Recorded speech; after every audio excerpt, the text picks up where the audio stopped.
მუშაობა დავიწყე ფერმერთა მომსახურების ცენტრი აქვს თამაზ ნიპარიშვილს. იმასთან მუშაობდი კერძო მეურნეობაში. პროექტი წამოვიდა უსაიდის მიერ დევნილთა დახმარება. პროექტში მოვიდა ეს პარნიკი.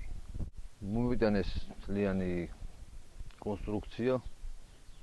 ის შემდეგაც მე თვითონ გავაკეთე, მე თვითონ ავაწყე ეს პარნიკი. დავიწყე პომიდორის მოყვანა. თან შემოსავალს არაფერს მაძლევს, იმიტომ მცირე ზომისაა, მაგრამ ოჯახისთვის საკმარისია.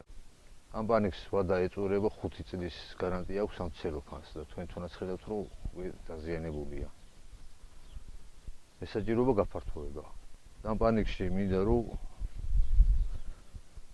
ვარდისფერი პომიდორი დავგო. რაოდენობა მეტი იქნება, თავისთავად ოჯახის შემოსავალიც გაიზრდება.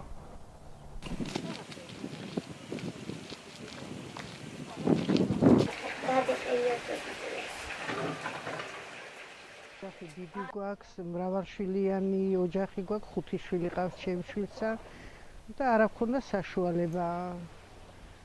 და დახმარებით გავაკეთეთ ეს პარნიკი, მთავრობის დახმარებით დაგვეხმარნენ.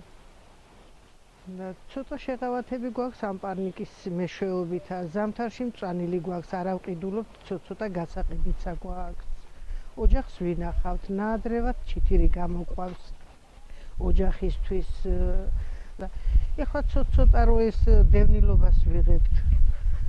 რამე გვინდა რომ ცოტა იმას ავქნათ და ფართოვოთ.